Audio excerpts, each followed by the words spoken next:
السلام عليكم ورحمة الله وبركاته. نحمده ونصلي على رسوله الكريم. أما بعد، فقد قال الله تعالى في محكم تنزيله في القرآن العظيم والفرقان المجيد بعد أعوذ بالله من الشيطان الرجيم. بسم الله الرحمن الرحيم. للفقراء المهاجرين الذين أخرجوا من ديارهم وأموالهم يبتغون فضلا من الله ورضوانا. صدق الله العظيم. وقال رسول الله صلى الله عليه وسلم: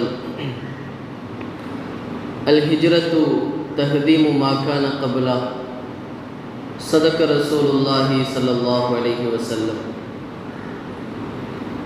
சர்வ புகழும் சர்வத்தை படைத்து பரிபாலிக்கிற அல்லாஹ் ஒருவனுக்கே உரித்தாகட்டும்.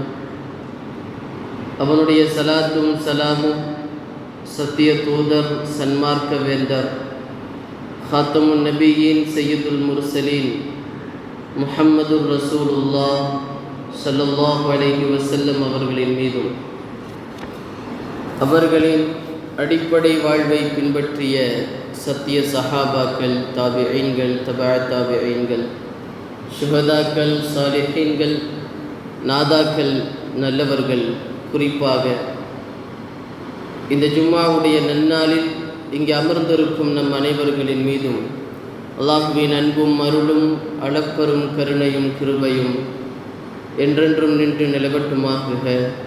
ஆமீன். அல்லாஹ் ரப்புல் ஆலமீனின் மாபெரும் கிருபையால் ஹிஜ்ரி 1446 முடிந்து 1447 ஆண்டின் முதல் நாளில் நாம் அடியெடுத்து வைத்திருக்கிறோம். இந்த ஆண்டினுடைய துவக்கத்திலேயே நாம் அல்லாஹ்வினிடத்திலே துஆ செய்து கொள்ளலாம். அல்லாஹ் ரப்புல் ஆலமீன் இந்த ஆண்டில் எல்லா விதமான வளங்களையும் நலங்களையும் நமக்கும் நம் குடும்பத்திற்கும் நம் சமூகத்திற்கும் தந்தல் புரிவானாக. கடந்த ஆண்டில் நாம் செய்த எல்லா விதமான பாவங்களை மன்னித்து இந்த ஆண்டிலே அதிகமான நன்மைகள் செய்வதற்குண்டான தௌஃபீக்கை அல்லாஹ் தஆலா நமக்கு தந்தல் புரிவானாக. ஆமீன். ஹிஜ்ரி புத்தாண்டை குறித்தும் அது தாங்கி நிற்கிற வரலாறுகளை குறித்தும், ஹிஜ்ரி நமக்கான சொல்லப்படக்கூடிய செய்திகளை குறித்தும் நாம் யோசிக்க கடமைப்பட்டிருக்கிறோம். ஹிஜ்ரத் என்பது ஒரு சந்தர்ப்ப பயணம் அல்ல, அது ஒரு சரித்திர பயணம். முதலில் இஸ்லாமிய சமூகம் விளங்க வேண்டும். ஒரு மிக பெரும் தியாக வரலாற்றை சுமந்து நிற்கிற ஹிஜ்ரத் பயணம், அதை முன்வைத்து கொண்டு வரப்பட்ட இஸ்லாமிய புத்தாண்டு, இஸ்லாமிய ஆண்டு கணக்கு இன்றைக்கு எந்த அளவு முஸ்லிம்களுடைய புழக்கத்தில் அது இருக்கிறது என்பதை நாம் யோசிக்கிறோம். முஸ்லிம்களுடைய வாழ்க்கையில் ஹிஜ்ரி காலாண்டரை பயன்படுத்தும் வழக்கம் குறைந்து கொண்டே வருகிறது. ஹிஜ்ரி காலாண்டிற்கும் முஸ்லிம்களுக்குமான தொடர்பு ஏதோ ஒரு மாதத்தோடு முடிவடைந்து விடுகிறது. நோன்பு ரமதானுடைய மாதத்தோடு முடிவடைந்து விடுகிறது. நோன்பை கணக்கிடுவதற்கும் பெருநாட்களை தீர்மானிப்பதற்கும் மாத்திரமே இப்பொழுதெல்லாம் ஹிஜ்ரி காலாண்டர் பயன்படுத்தப்படுகிறது. இஸ்லாமியர்களுடைய திருமண பத்திரிகைகளில் ஏதோ ஒரு அடைப்புக்குறியில் ஹிஜ்ரி முடங்கி போனது வருத்தமான செய்தி. ஒரு சமூகத்தினுடைய மொழி, ஒரு சமூகத்தின் பண்பாடு, ஒரு சமூகத்தின் கலாச்சாரம், ஒரு சமூகத்தினுடைய நாகரிகம் பாதுகாக்கப்பட வேண்டும் என்று சொன்னால் அந்த சமூகத்தினுடைய வரலாறு பாதுகாக்கப்பட வேண்டும். ஒரு சமூகத்தின் தனித்தன்மையை பாதுகாப்பதில் வரலாற்றிற்கு மிக முக்கிய பங்குண்டு. உலகத்தில் ஆண்டுகள் தோன்றிய வரலாற்றுகளை நாம் ஆய்வு செய்தால் பல சமூகங்கள் பல்வேறு விதமாக அவர்களுக்கான ஆண்டை ஒன்று காலத்தை மையப்படுத்தி அல்லது ஒருவருடைய பிறப்பையோ இறப்பையோ மையப்படுத்தி அவர்களுக்கான ஆண்டுகளை தேர்வு செய்து கொள்வார்கள். ரோமானியர்கள் அந்த நாட்டை ஆட்சி செய்யக்கூடிய ஆட்சியாளர்களின் காலத்தை கணக்கிட்டு அவர்களுக்கான ஆண்டை தேர்வு செய்து கொள்வார்கள். நசாராக்கள் ஈசா அலைஹிஸ்ஸலாம் அவர்களுடைய பிறப்பையும் இறப்பையும் மையப்படுத்தி கிமு கிபி என்ற அவர்களுக்கான ஆண்டை தேர்வு செய்து கொண்டார்கள். இஸ்லாமிய சமூகமாகிய நாம் நமக்கான ஆண்டை ஹிஜ்ரி என்று நாம் தேர்வு செய்து கணக்கிட்டுக் கொள்கிறோம். இந்த ஹிஜ்ரி என்கிற ஆண்டை கொண்டு வருவதற்கான அவசியம் என்ன? பல்வேறு காரணங்களை நாம் சொன்னாலும் ஒரு முக்கிய காரணம், உமர் ரலியல்லாஹு அன்ஹு அவர்களுடைய ஆட்சி காலத்தில் இஸ்லாம் பல நாடுகளுக்கு பறந்து விரிந்த அந்த சூழ்நிலையில் பல நாடுகளுக்கு சஹாபாக்கள் கவர்னர்களாக அமைக்கப்படுகிறார்கள். உமர் ரலியல்லாஹு அன்ஹு அவர்களிடத்தில் இருந்து வரக்கூடிய அந்த கடிதம், அந்த கடிதத்திலே சில கட்டளைகள் இருக்கும்.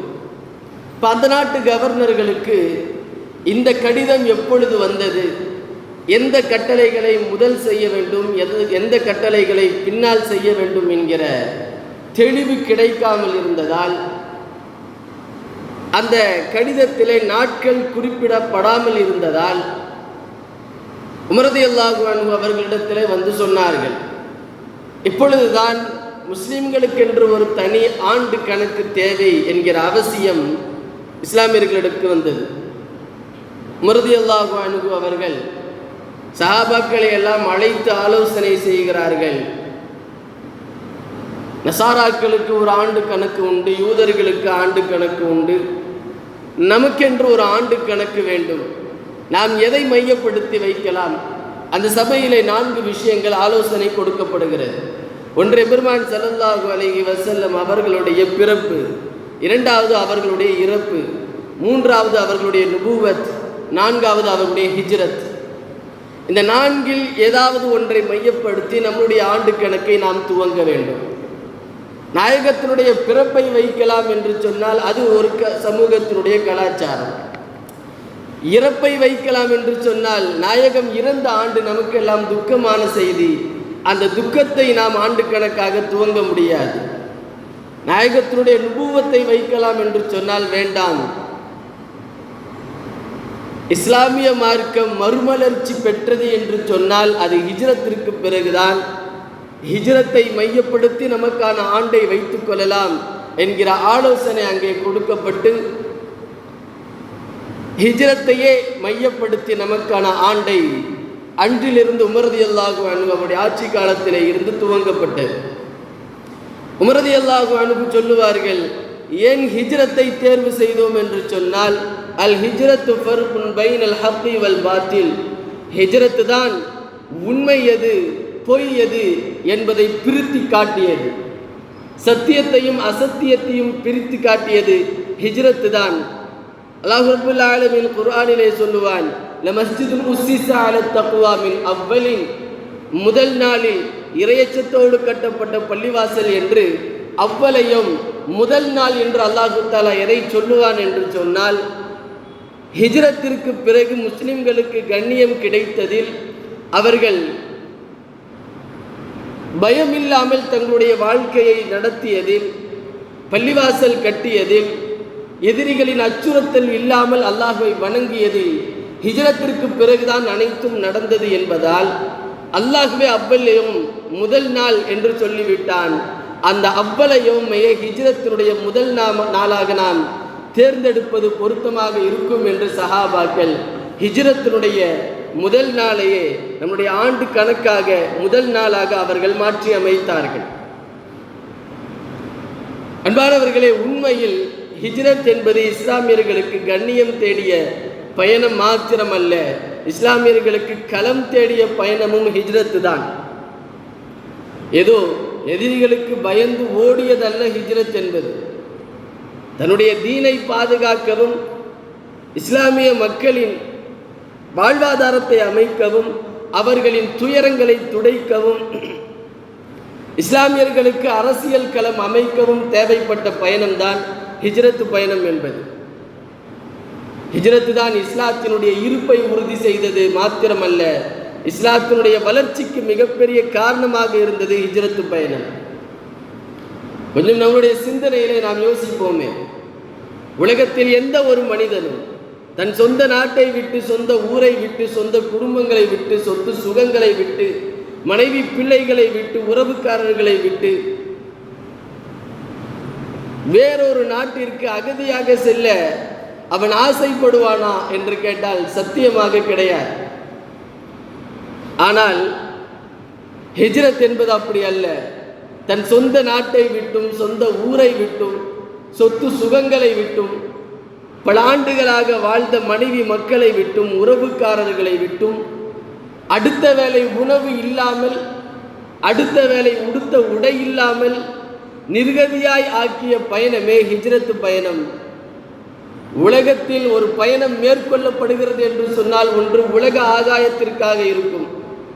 வேறொரு நாட்டிற்கு செல்கிறோம் என்று சொன்னால் ஒன்று நம்முடைய சம்பாத்தியத்திற்காக வேண்டி செல்லுவோம், நம்முடைய வாழ்வாதாரத்திற்காக வேண்டி செல்லுவோம். ஆனால் ஹிஜ்ரத் முழுமையாக முழுக்க ஹிஜ்ரத் என்பது இதற்கு புறம்பானது.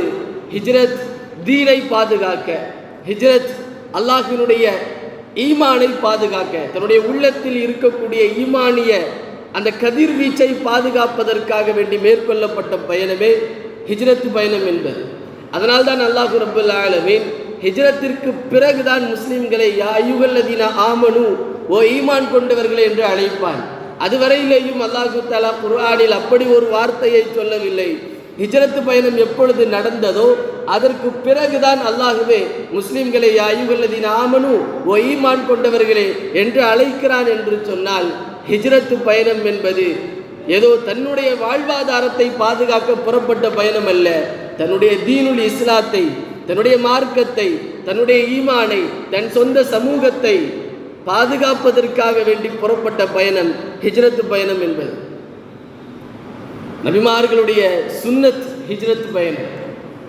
எல்லா நபிமார்களும் ஹிஜ்ரத் செய்திருக்கிறார்கள். வரலாற்றுகளை நாம் புரட்டி பார்க்கிறோம். முதலிலே ஹிஜ்ரத் செய்தது நபியினா நூஹ் அலைஹிஸ்ஸலாம். அவர்களோடு ஈமான் கொண்ட அந்த 80 பேர்களை தன் கப்பலிலே அழைத்து கொண்டு ஹிஜ்ரத் புறப்பட்டார்கள். முதலிலே நூஹ் அலைஹிஸ்ஸலாம். அதைத் தொடர்ந்து இப்ராஹிம் அலைஹிஸ்ஸலாம் சிரியா, எகிப்து, ஹிஜாஸ் போன்ற பகுதிகளுக்கெல்லாம் அவர்கள் ஹிஜ்ரத் புறப்பட்டிருக்கிறார்கள். மூசா அலைஹிஸ்ஸலாம் நுபுவத்திற்கு முன்னாலும் நுபுவத்திற்கு பின்னாலும் மூசா அலைஹிஸ்ஸலாம் ஹிஜ்ரத் புறப்பட்டிருக்கிறார்கள். எப்பொழுதெல்லாம் நபிமார்களுக்கு ஏகத்துவ எதிரிகளால் நெருக்கடிகள் கொடுக்கப்படுகிறதோ அப்பொழுதெல்லாம் அல்லாஹு தஆலா ஹிஜ்ரத்தினுடைய வாசல்களை திறந்து விடுகிறார். வைத்யம் குர்பிக்கல் லதீன கஃபரு லியுத்பிதூக வ யக்துலூக அவ் யக்ருஜூக வ யம்குரூன வ யம்குருல்லாஹ். எதிரிகள் எப்பொழுதெல்லாம் திட்டம் தீட்டுகிறார்களோ, அல்லாஹ்வுடைய சத்தியத்தை எடுத்துரைக்கிற பொழுது அந்த நபியை நாம் விடக்கூடாது, அவர்களை கொலை செய்து விட வேண்டும், அவர்களை நாடு கடத்த வேண்டும் என்று எப்பொழுதெல்லாம் எதிரிகள் திட்டம் தீட்டுகிறார்களோ, இங்கே அல்லாஹ் திட்டம் தீட்டுகிறான், அவர்கள் அந்த நாட்டை விட்டும் புறப்பட வேண்டும் என்று சொல்லி. அப்படி புறப்பட்டவர்கள் எல்லா நபிமார்களும். ஹிஜ்ரத் என்பது நபிமார்களின் சுன்னத். அந்த வழியாகத்தான் எம்பெருமான் ஸல்லல்லாஹு அலைஹி வஸல்லம் அவர்களுடைய ஹிஜ்ரத்தும் நடந்தது மக்காவிலே இருந்து மதீனாவிற்கு. இன்றைக்கு இஸ்லாமிய மார்க்கம் இந்த அளவிற்கு இஸ்லாம் என்கிற ஒரு விருட்சம் மிகப்பெரிய வளர்ச்சியை அடைந்திருக்கிறது என்று சொன்னால், முஹாஜிர்களுடைய ஹிஜ்ரத்தும் அன்சாரிகளினுடைய நுஸ்ரத்தும் இல்லாமல் இஸ்லாம் இந்த அளவிற்கு வளர்ந்திருக்காது என்பதை தாண்டி இந்த அளவிற்கு வந்திருக்குமா என்பதை கேள்விக்குறிதான். மக்காவாசிகளுடைய ஹிஜ்ரத் இல்லாமல், மதீனாவாசிகளுடைய அரவணைப்பு இல்லாமல், அவருடைய உதவிக்கரம் இல்லாமல் இன்றளவு இஸ்லாம் இந்த அளவிற்கும் வளர்ந்திருக்காது. இன்றைக்கு நாம் அல்லாஹ்வுடைய கலிமாவை சொல்லியிருக்க மாட்டோம், நாம் தொழுதிருக்க மாட்டோம், பள்ளிவாசல்களிலே ஒன்று கூடியிருக்க மாட்டோம். நாம் ஒன்று கூடுகிறோம், தொழுகிறோம், அல்லாஹ்வுடைய கலிமாவை உச்சரிக்கிறோம், நானும் முஸ்லிம் என்று சமூகத்தில் பதிவு செய்து கொள்கிறோம் என்று சொன்னால் இதற்கு முழுக்க அவர்கள் செய்த தியாகமும் அவர்கள் செய்த அரவணைப்பும் அர்ப்பணிப்பும் தான் காரணம். ஹிஜ்ரத் ஒரு மிகப்பெரிய ரணங்களையும் வழிகளையும் தாங்கி இருக்கக்கூடிய ஒரு இரத்த சரித்திரம் என்று சொல்லலாம் ஹிஜ்ரத் பயணத்தை. அந்த அளவிற்கு ஹிஜ்ரத்திலே முஹாஜிர்கள் தன்னுடைய எல்லா பொருளையும் தனக்கென்று எதுவெல்லாம் இருக்கிறதோ அத்தனையும் தியாகம் செய்தார்கள். முஹாஜிர்களும் சரி அன்சாரிகளும் சரி இருவருமே தியாகம் செய்தார்கள். தன்னிடத்திலே இருப்பதை இழந்தவர்கள் முஹாஜிர்கள், தன்னிடத்திலே இருந்ததை கொடுத்தவர்கள் அன்சாரிகள். இருவர்களுமே தியாகம் செய்தார்கள். இந்த இரு தியாகம் இல்லை என்று சொன்னால் இன்றைக்கு இஸ்லாமிய சமூகம் இருந்திருக்கார். அந்த அளவிற்கு ஹிஜ்ரத் என்பது நிறைய ரணங்களை தாங்கி நின்ற வரலாறு தான் ஹிஜ்ரத். ஸல்லல்லாஹு அலைஹி வஸல்லம் அவர்கள் முதற்கொண்டு நிறைய சஹாபாக்கள், ஸல்லல்லாஹு அலைஹி வஸல்லம் அவருடைய மகள் ஸைனப் ரலியல்லாஹு அன்ஹா ஒரு கர்ப்பிணி பெண்ணாக இருக்கிறார்கள். மக்காவிலே இருந்து மதீனாவிற்கு ஹிஜ்ரத் புறப்பட்டு போக வேண்டும். 2 சஹாபாக்களை நியமித்து ஸல்லல்லாஹு அலைஹி வஸல்லம் அவர்கள் ஸைனப் ரலியல்லாஹு அன்ஹா அவர்களை அழைத்து வருவதற்காக வேண்டி அனுப்புகிறார்கள். ஸைனப் ரலியல்லாஹு அன்ஹா மக்காவிலே இருந்து வெளியே புறப்படுகிற பொழுது மக்காவினுடைய குறைஷிகள் தங்களுடைய ஈட்டி முனைகளில் அவர்களை நிறுத்துகிறார்கள். எங்கே செல்கிறீர்கள்? நாங்கள் ஹிஜ்ரத்திற்கு போகிறோம், மதீனாவை நோக்கி நாங்கள் போகிறோம், நீங்கள் புறப்படக்கூடாது, நீங்கள் செல்லக்கூடாது என்று அவர்கள் தடுத்து நிறுத்தப்படுகிறார்கள். நாங்கள் சென்றே ஆகுவோம் என்று புறப்பட்ட அவர்களை ஸைனப் ரலியல்லாஹு அன்ஹா அவர்களுடைய ஒட்டகத்தை தள்ளி விடுகிறான் ஒரு காஃபிர். பாறையிலே விழுந்த அவர்களுடைய கர்ப்பம் கலைகிறது, இரத்தமாக ஓடிக்கொண்டிருக்கிறது. இரத்தம் சொட்ட சொட்ட இரத்தம் ஓடிக்கொண்டிருக்கிற நிலையில் மக்காவை விட்டு மதீனாவிற்கு ஹிஜ்ரத் புறப்பட்டார்கள் ஸைனப் ரலியல்லாஹு அன்ஹா அவர்கள். வழிந்தோடுகிற இரத்தத்திற்கு மத்தியில் அவர்கள் ஹிஜ்ரத் செய்தவர்கள் என்று பெயர் போனவர்கள் ஸைனப் ரலியல்லாஹு அன்ஹா. தன்னிடத்தில் இருக்கக்கூடிய எல்லா பொருட்களையும் இழந்த சுஹைப் ரலியல்லாஹு அன்ஹு புறப்படுகிறார்கள் ஹிஜ்ரத்திற்கு. மக்காவினுடைய காஃபிர்கள் வந்து தடுத்து நிறுத்துகிறார்கள். சுஹைபே, மக்காவுக்கு வர்றப்ப நீங்க ஏழையாக இருந்தீங்க, பரம ஏழையாக இருந்தீர்கள். இப்பொழுது இங்கே வந்து நிறைய சம்பாதித்தீர்கள், மிக பெரும் செல்வந்தனாக நீங்கள் மாறிப்போனீர்கள். எல்லா செல்வத்தையும் நீங்கள் எடுத்துட்டு எங்கே போறீங்க?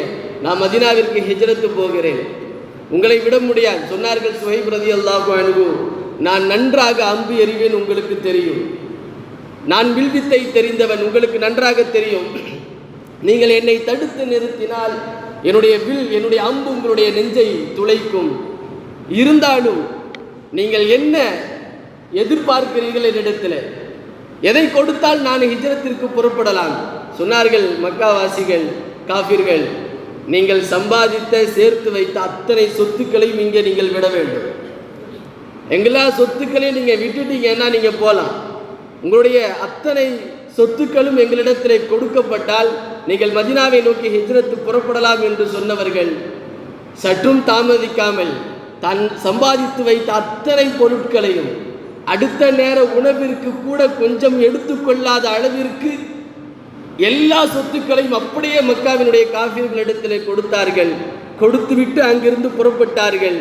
ஸல்லல்லாஹு அலைஹி வஸல்லம் மஸ்ஜிதே குபாவிலே சுஹைப் ரலியல்லாஹு அன்ஹு அவருடைய வருகையை எதிர்பார்த்து இருந்தவர்கள். அவர்கள் வந்தவுடன் சொன்னார்கள், ரபிஹ சுஹைப், சுஹைப் உங்களுடைய வியாபாரம் லாபம் அடைந்து விட்டது. ஒரு லாபமான வியாபாரத்தை நீங்கள் செய்துவிட்டு வந்திருக்கிறீர்கள்.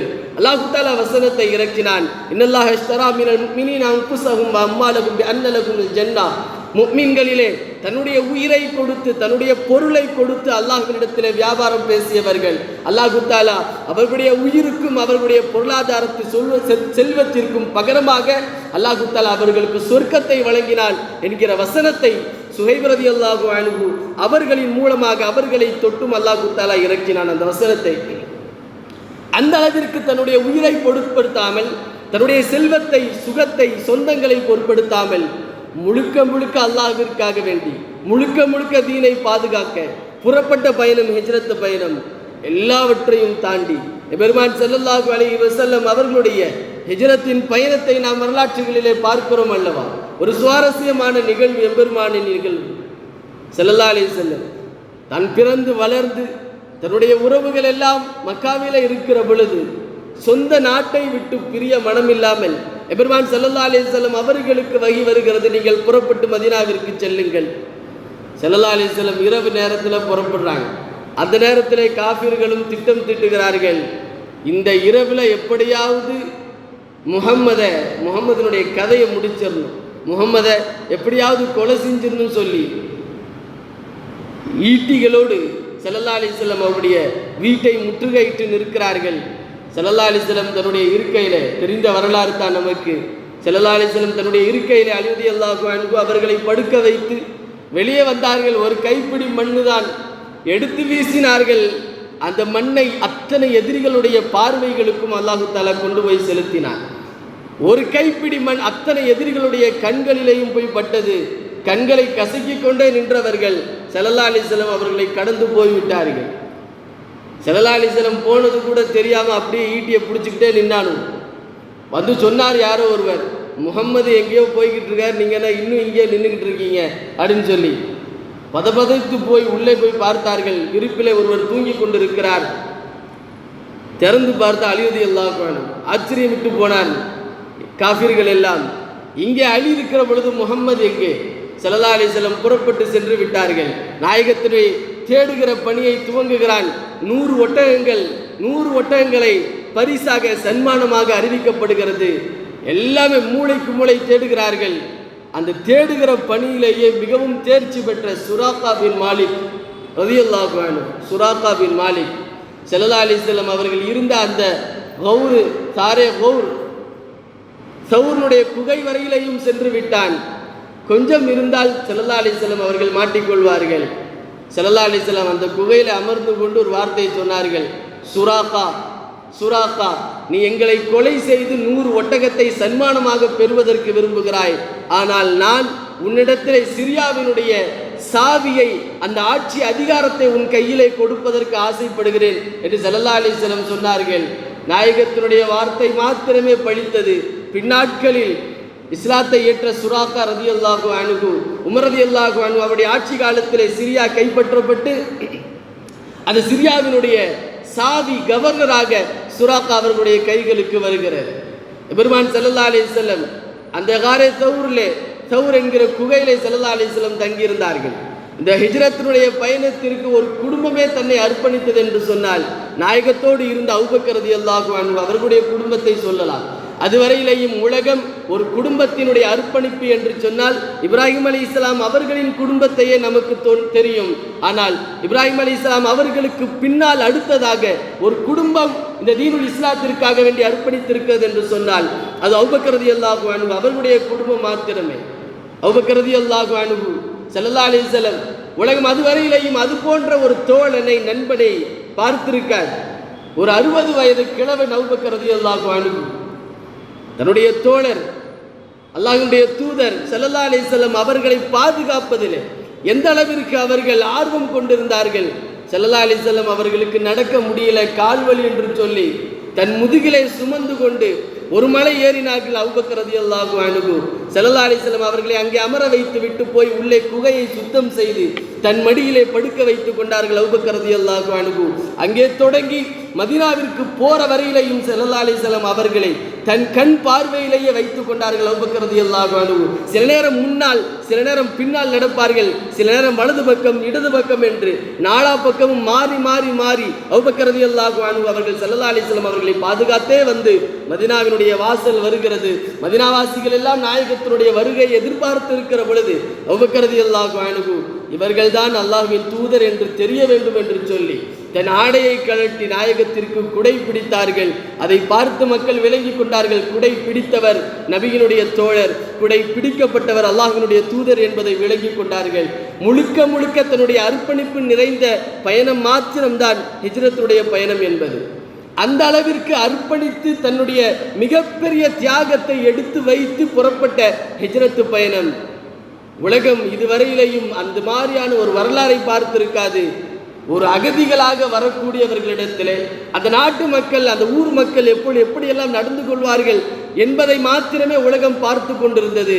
ஆனால் ஹிஜ்ரத்தினுடைய பயணத்திற்கு பிறகு மதீனாவிலே இருந்த அன்சாரி சஹாபாக்கள் அவர்கள் செய்த நுஸ்ரத், அவர்கள் கொடுத்த அந்த அரவணைப்பு நாம் மெய் சிலிர்த்து அதை கூற வேண்டும்.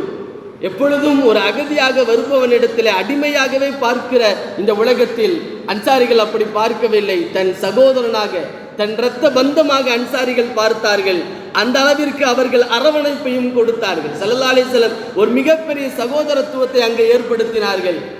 மதீனாவாசிகள் முழுக்க முழுக்க தங்களிடத்தில் இருந்த சொத்துக்களை இழந்து வந்த அந்த முஹாஜிர்களுக்கு தன் சொத்துக்களை கொடுத்து அவர்களை அரவணைத்தவர்கள் அன்சாரிகள். சொத்துக்களை கொடுத்தது மாதிரி இன்ற காலத்தில் ஒரு 100 ரூபாய் நம்முடைய சகோதரனுக்கு கொடுப்பதற்கு கூட நாம் தயங்குவோம். ஆனால் யார் என்றே தெரியாது, இரத்த பந்தம் அல்ல, உறவுக்காரன் அல்ல, ஒரே ஊர்க்காரன் அல்ல, யார் என்றே தெரியாத ஒரு நபருக்கு தன் சொத்தில் பாதி, தன் சுகத்தில் பாதியை கொடுத்தவர்கள் அன்சாரிகள். 2 மனைவி இருந்தாங்கன்னு சொன்னால் ஒரு மனைவியை தலாக்கு விட்டு அப்துர் ரஹ்மான் இப்னு அவுஃப் ரலியல்லாஹு அன்ஹு அவர்களிடத்தில் அவர்களுக்கு சகோதரத்துவத்தை ஏற்படுத்தி அந்த அன்சாரி வந்து கூறினார், அந்த சஹாபி, என்கிட்ட 2 மனைவி இருக்கிறாங்க, எந்த ஒரு மனைவி பிடிக்கும் நீங்கள் சொல்லுங்கள், அது தலாக்கு விட்டு உங்களுக்கு நான் திருமணம் செய்து வைக்கிறேன், என் சொத்தில் பாதியை உங்களுக்கு நான் தருகிறேன். அப்துர் ரஹ்மான் இப்னு அவுஃப் ரலியல்லாஹு அன்ஹு மிகப்பெரிய வியாபாரி சொன்னார்கள், அல்லாஹ் தஆலா உங்களுடைய செல்வத்திலையும் குடும்பத்திலையும் பரக்கத் செய்யட்டும், எனக்கு கடை வீதியை மட்டும் காட்டுங்கள். கைனுக்கா என்கிற கடை வீதியை காட்டப்பட்டது. கொஞ்சம் நெய்யும் கொஞ்சம் பாலாடையும் எடுத்துக்கொண்டு போனார்கள், வியாபாரம் செய்தார்கள் அப்துர் ரஹ்மான் இப்னு அவுஃப் ரலியல்லாஹு அன்ஹு. அதே போல இன்னொரு சஹாபி, அன்சாரி சஹாபி, அவர்களுக்கு சகோதரத்துவமாக வந்த ஒரு முஹாஜிர் சஹாபிக்கு சொன்னார்கள், என்னிடத்திலே ஒரு மிகப்பெரிய விவசாய நிலம் இருக்கிறது, அந்த நிலத்திலே உங்களுக்கு நான் பாதியை தருகிறேன், நீங்கள் அதிலே விவசாயம் செய்து கொள்ளுங்கள். விவசாயம் செய்ய உங்களுக்கு தெரியவில்லை என்று சொன்னால், ஏன்னா முஹாஜிர்கள் அத்தனை பேரும், மக்காவாசிகள் அத்தனை பேரும் வியாபாரிகள் தான், மதீனாவாசிகள் தான் விவசாயிகள்.